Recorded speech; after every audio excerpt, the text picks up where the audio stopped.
Daniel Lucas, and welcome to Book 101. Book 101 is all about the books that I read for the last 40 years. And today I have my special guest. She's the author of several books, no other than Miss Sqpha Burnell.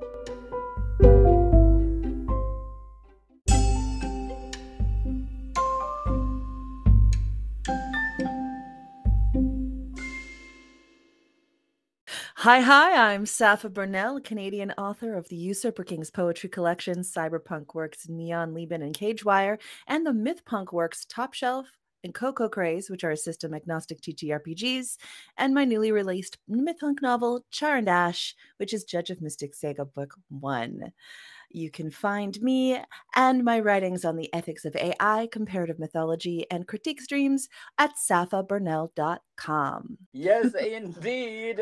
And for the last 2 weeks, Miss Burnell, we talk about your Judge of Mystic Saga. Yes. So let's do the recap of all those books. Book 1. Char and Ash. It is the book of knowledge is gone, and someone is trying to kill the gods. The mystic realms keep a tenuous peace after centuries of war. Forged into the realm's only judge, demigod Caleb Matheson is both peacemaker and executioner of the mystic truce. When Caleb is called to the charred remains of a scorched sacred grove outside Dover, rumors reignite tensions as Ares warns of war's whispers. High Queen Celica is hiding something in the roots and petals of her fey court, and it smells of char and ash. Someone is burning the groves planted from the bodies of fallen soldiers, which will reincarnate as fae. And caught between the mystic truce, Ares' demands for answers, and concern for his cursed lover's safety, Caleb descends into a roiling adventure to find the perpetrators before the mystic realms lose faith in him and in peace. Little does he know the perpetrator Stannis stole something far more precious than belief in gods and heroes. Char and Ash is an emotional and captivating myth-punk supernatural fantasy, and the first novel in the Judge of Mystics saga.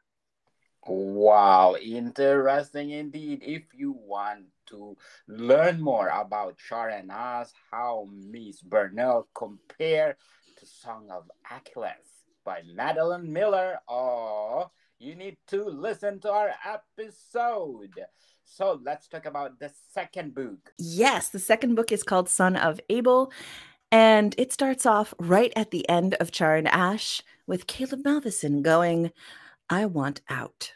The entire cosmos hiccups around Finnegan the Fae. Mystic Judge Caleb Matheson desperately clings to the journal of a 7th century Catholic cardinal, obsessed with a magical tattoo that threatens to crumble the mystic realms to wrath and war, a place they knew and fear too well. Spiraling with only his scheming ex Delilah to help, quote unquote, Caleb searches for the elusive way out of the truce as he descends through the essence of grief in 2 layers of hell on earth. Finnegan breaks his exile to find Caleb's absentee father Raynar to wrench Caleb loose before his absence strips the realms of their judge and protector. Before, Delilah weaves Caleb into plans of her own, and wrath shatters through to the last root of the world tree. Interesting more, people. Son of Abel.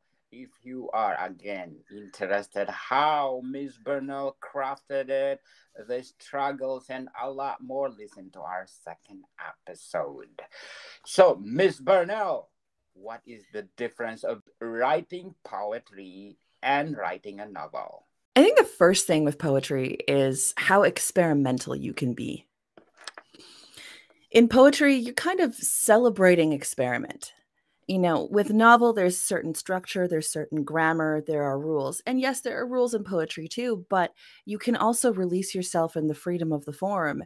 And whether you're, writing a sonnet or going after skaldic poetry in those systems or haiku, or whether you're doing just completely free verse, there's a lot of liberation from sort of the connective tissue that you get writing a novel, having to connect A and B and C and D and E all the way through, F, G, H. In a poem, it's about the sensation It's about the image. It's about that emotional feeling that you imbue, and not necessarily about making sure that every single character in the story had their moment. Because you can write another poem about that. Yes. In writing process, which is more easier or more difficult to do? So my university creative writing professor, my favorite professor from my university days, she used to say, when it comes to a novel, if you cannot reduce the novel down into a single poem, you don't know the story well enough. And in that way, I think poetry is about reducing things down and kind of distilling things down. And just like flash fiction, it can take an incredibly long amount of time per word to get that perfect distillation down into the, scant few, whatever it's going to be, 50, 100, 200 words of a poem, sometimes even less, sometimes, 7 or 8 words. For me, I think it takes me longer per word to figure out a poem. You get a novel going, you start writing, you start just putting those words on a page, and depending on how fast you are, you can be writing, upwards of thousands of words per hour. But it's different with poetry. You can't do that same amount of kind of just epic stuff on a page. You have to slow down. You have to kind of wait and be patient. It. So I would definitely think that poems take longer to craft and make exact. Something like, a short story or a novel where you're putting the words down in a different way.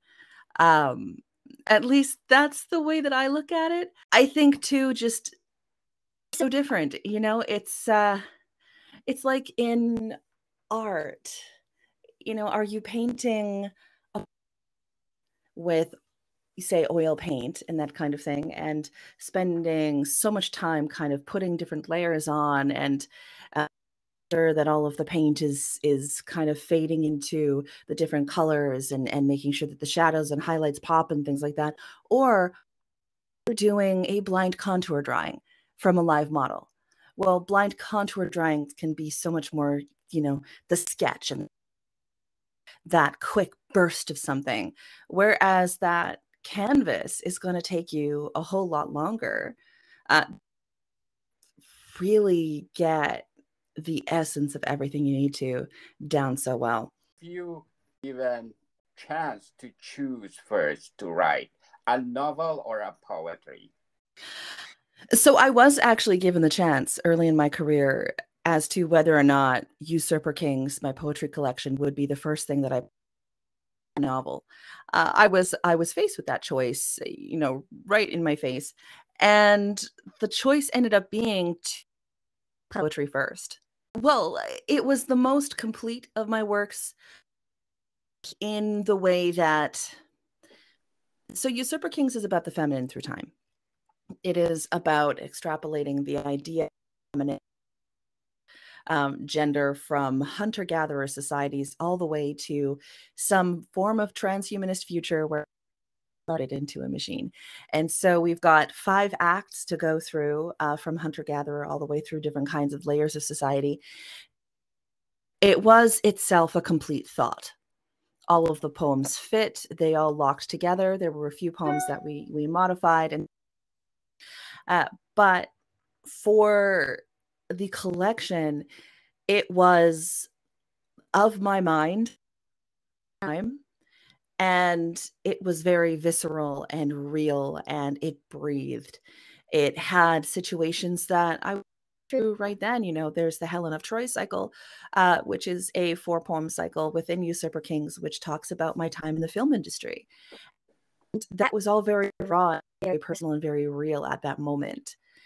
And so when it came to, what are you going to work on first? Are you going to have Usurper Kings come out first, or are you going to have a novel, which will eventually see in the Lieben cycle, it's a cyberpunk novel?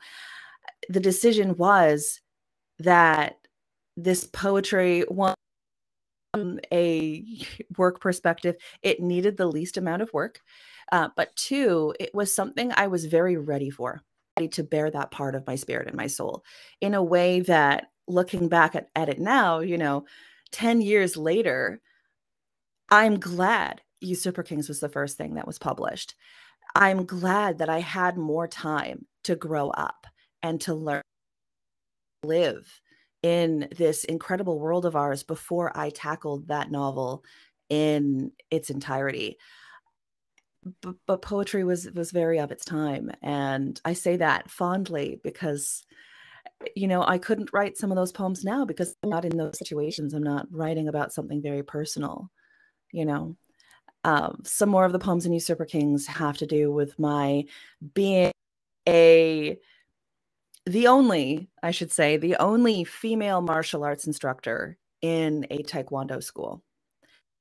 I ran the school for many years. I was a instructor and also the program director of the academy. And the experience in a predominant masculine field. And so that experience of my life is over. It's done. I'm no longer martial arts on a daily and weekly basis. So that too, such perfect moments of their time put out. That was exactly what I needed to put out then. That's the foundation of the works that I needed to kind of allow to breathe. I moved on to the more fantastic, as in speculative, things of my cyberpunk and mythpunk career. But before we go on, Miss Burnell, I want to shout out to the people listening in the most livable city in the world, Austria. Of course, in Vienna, the most livable #1 city in the world, 68% audience share. Styria, 12%. Vorarlberg at 6%, Salzburg at 6%, Upper Austria 3%, Carinthia 3%, and last but not the least, Burgenland at 3%. The third book of your saga. Book of Revels is another one that happens immediately after Son of Abel. Just like Son of Abel happens immediately after Char and Ash, Book of Revels picks up the next day from. And this is where we get some of the turning point with Caleb. So we've had Char and Ash, which is this sort of adventure, and it's him and it's Tuya, and they're trying to figure out who's trying to burn these sacred groves and what's happening, and we have to stop this before it ignites into a war. And then we get to Son of Abel, which, after the events of Char and Ash becoming incredibly insular and personal to deal with the events of Char and Ash, and I won't spoil them because I do want people to read those books. So, we get to Son of Abel and we start a reconnection. Basically, Caleb is reconciled with his father that he hasn't seen in decades. All of a sudden, this figure is back in his life, and he's not going anywhere. He's going to stick it out, even though wasn't there when things went down in Char and Ash and all this kind of thing. So you're dealing with some of that. But then Book of Revels starts the next day when Delilah, the ex-lover of Caleb's, who we meet in Son of Abel, says, "I can't believe you did that. How dare you? That's it. You owe me one. I went to all that trouble, and this is what happened in the end." You'll find out in Son of Abel what happened. So, there we go. You owe me so much. I'm going to make you pick up my daughter from the boarding school she just got kicked out of. Pick her up, take her home, deal with her. I'm going to be busy on business for a few days. You take her. You handle her. And Kate, what? That's ridiculous. Like, what am I going to do? Taking care of some girl. And then some of the events of Son of Abel kind of preface the introduction of this character named Lilith, whom Caleb ends up calling Lily. And he does it. Not only because his dad was like, no, you have, like, let's get this kid. There's something about this kid. We need to make sure that she's okay. And so Caleb goes, he grabs Lilith from the boarding school where, he thinks he's going to pick up like some 8 or 9-year-old kid. Enter a 13-year-old with teal hair and more makeup than a drag show on her face, going, I can take care of myself. Get the F away from me. Oh my goodness. And him being like, oh, shoot. What do I do? But for Lilith, it starts out with her seeing Caleb and being like, oh my gosh, you're the judge, the oh holy banhammer. Why did she send you? Thinking that her mother was so tired of her behavior that she sent the judge to condemn her soul. Burnell, Judge of Mystic Saga, Book 3, Book of Revels, is a novel of celebration. Yes. In what It's a novel of celebration. It's a novel of closure for a lot of things as well.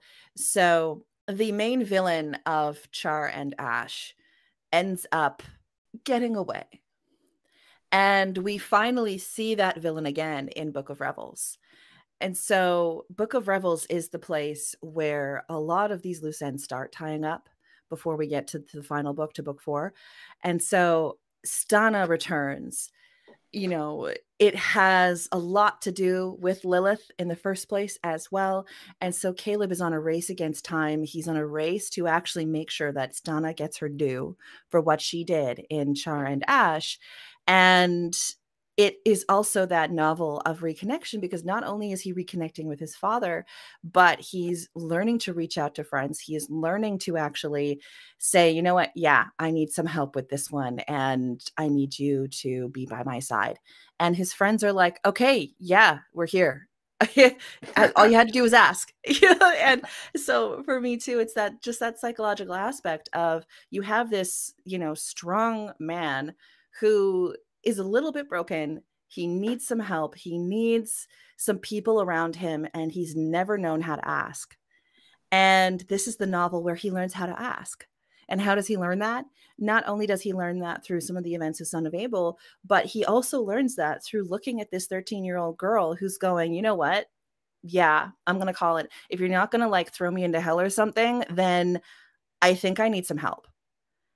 And they end up going on an adventure together. And I mean, there's a gigantic spoiler, which if you're on my World Anvil, you will know that is not a spoiler anymore, because the Coco Craze game that I put out takes place after the Judge of Mystic Saga. So if you've played Coco Crave, you already know the spoiler. The spoiler being that Lilith is actually Caleb's daughter that he had never met, and he had no knowledge of. Delilah completely hid the fact that this was his daughter.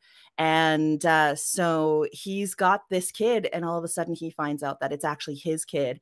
And the first thing he does is step up. Wow, yeah. Interesting. Yeah. So Judge of the Mystic Saga. If Book 3 is a celebration, because this is a quartet, how about the Book 4? Book 4 is rectification and healing. So Book 3, we go through some things. There's an intense battle, just like there's an intense battle at the end of Son of Abel. There's also an intense battle called the Battle of Robson Street, which happens in Book of Revels. The aftermath of that comes into Gunungagap. And because the entire quartet is really an inspection on family and reconnecting family and rebonding things that have been potentially broken or gotten complicated and things like that, that interpersonal ickiness that can happen just when people are people. Gunungagap brings us full circle to where the entire foundation of Caleb's disconnection began. And that is the story of his father. It's the story of Raynar, and it is being told, with Caleb and Lilith and everybody that we've seen. And then we also get to finally have that moment where Raynar goes home. For the first time since he was an infant, he returns to Asgard. He goes home. He sees his family, and it is obviously, there's tension there. There's lots of tension. He doesn't go home on his own free will. He ends up getting kidnapped and thrown into Asgard like a bag of potatoes, all this stuff. There's explosions and the whole thing. But it is a story of a man finally going home. And as Caleb is recovering from the events of Book of Revels and everything else, and Lou and the people we meet with Ares, they end up kind of trying to help Caleb out and trying to deal with all the things that are going on in all the different realms. We've got this story of Raynar having to let go of some of that anger and for everybody to find some healing, while at the same time, they're also finding the way to finally destroy Cormac. Cormac being the king of the Fae, who was the one to give Stana the idea of burning the sacred groves in the first place. So we finally get to see the overarching villain taken care of. We finally get to see the overarching tension of the family rectified. We finally get to see things coming together until we reach this place of wholeness. Remarkable, timeless mythology, Miss Burnell. But before we go on, I want to invite you to grab a copy of my latest climate change book, Earth Fever: Unraveling Climate and a Race to Restore Balance. It's all about a comprehensive and enlightening book about climate change nowadays, people. What's happening right now, most especially in British Columbia, we are burning every summer. It's awful. Yes, it's about time, people, to wake up. This book will give you a guideline, a portal that we need to act now, not later. We need to act now because it depends to us for our generation to come. This climate change will be more aggressive as we enter to the 22nd century. Believe it or not. Probably in British Columbia, we're suffering wildfire starting, let's say, June. Probably March, we're starting wildfire in British Columbia. But people, please do your part to combat climate change in small things like don't buy cars nowadays. Buy electric cars instead, right, Miss Burnell? There are a couple I'm looking at very, very keenly. For me, I have owned my car for 15 years, the same car, and I feel like as long as it continues to run, instead of like buying new cars all the time, having one that stays and that you can make work for as long as possible will reduce a lot of that overcreation of different vehicles from different companies and things like that as well. But I'm looking at a couple electric cars. There's some really good ones out there, including like the Fisker Ocean. Some of the Teslas are they're just banging. They're just super good. The i3, BMW i3. I mean, it's a cute car. It's a cute car. I'll admit it. It's cute. Yes, yes. Yeah. Let's do your part, people. Small things make difference. Let's do our part to combat climate change. So, Miss Burnell, what is the best highlight of Book 3, Book of Revels? I personally think the best highlight of Book of Revels is going to be the gigantic battle at the end. I love a battle. Yeah. I love that if you portray it in a scene where in a series or a motion picture. Yeah, it's very camera worthy. I think Book of Revels is very camera worthy. I think if aside from the gigantic battle scene at the end, I think my favorite scene is this prolonged moment where our antagonists, Stana, Delilah, and Magni, end up going to Ares and not realizing, just how close Ares is to Caleb and his dad. Magni goes to Ares for help, thinking that clearly if Ares is really strong in Midgard, in this land of humans, then he's probably bored with the fact that there are no gigantic wars. So clearly Ares is the one we should go to because he will definitely help us, raise the planet to the ground. He's probably bored out of his mind. Great. They get to Ares and Ares is like, are you insane? Like, I like it here. I live here, but also that Ares has changed over time. Ares has modified himself. Yes, he still stands up really strongly against injustice. Yes, But indeed. yeah, and he's not going to start a war for no reason. And so when Magni sees that Ares is not going to follow him into this grand plan of, reducing things to rubble and rebuilding things, then the story picks up. And we actually have this moment where Ares, there's an altercation that happens, stuff goes down. And then while Ares is still kind of dusting off his knuckles after dealing with that, Caleb shows up. And just that juxtaposition of these different figures coming to Ares for help and him turning some down and then deciding what he's going to do on behalf of others. I really like it. It's a really good way to kind of show Ares' personality, and especially Ares' personality as he continues to grow. He is one of the massive characters in Char and Ash, and then we see none of him in Son of Abel because just timeline-wise things are going on, and I wanted it to be more about Caleb. And then when we get to Book of Revels again, here's an Ares who's licking the wounds of his pride. Yes. Do you have another option of the title of book 3? I would probably continue with the word and then and or of and then another word. I think for it was strange with that one. Normally, Son of Abel, that title came right away.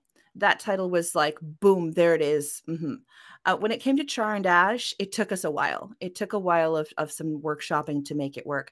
Book of Revels was another one of those ones that it almost like it started the book, the manuscript. I think I would probably find a way to tie it more into that sort of mystic family kind of feel if it wasn't titled Book of Revels. Book of Revels also, it is in certain sort of mystic circles, there's an actual specific meaning to Book of Revels. It's almost like this kind of spell book, but in this iteration in my Judge of Mystic saga, it's referring directly to the Book of Knowledge. And the Book of Knowledge is the book that, as we heard in the synopsis of Char and Ash, it goes missing. And so we are tying back in to that Book of Knowledge moment being missing. And if you look at the cover art, there's actually an e-reader in the background. There's the figures of Caleb and Lilith, and then there is this e-reader in the background because, as we find out in Char and Ash, that's what happened to the Book of Knowledge. It transformed itself into a more modern for 2017, more modern form. And so, oh gosh, that's a hard one. It would what would that I have no idea. I think it would probably be something around Mystic Family or some things like that. Or I would keep with the kind of form that we've got though. Yes. So Miss Burnell, can you please invite our listeners to buy all your books? All of my books. Thank you so much, everyone. If you go to sqphaburnell.com, that is SAPHABURNELL.com, you will have more information on all of my books, including Cagewire, Char and Ash, Neon Lieben, Coco Craze, and Usurper Kings. You can view them if you type in my name in any store that you find, everything from Barnes & Nobles to bookshop.org to Gardeners and Foils. Everywhere around the planet that you are. You can also purchase them directly from VredaMedia.ca, which is my publisher. But if you go to sqphaburnell.com, there is a link there of where you can buy my books and all of the different stores that you can go to get yourself a copy. If you would like a signed copy of my work, you can also purchase them directly from sqphaburnell.com. And I really hope you do, because that would be amazing. Yes, Help. people. Yes, let's support indie author because they producing one of a kind novel stories. So, Miss Burnell, thank you for your time. Thank you so much. More to come, people. See you soon.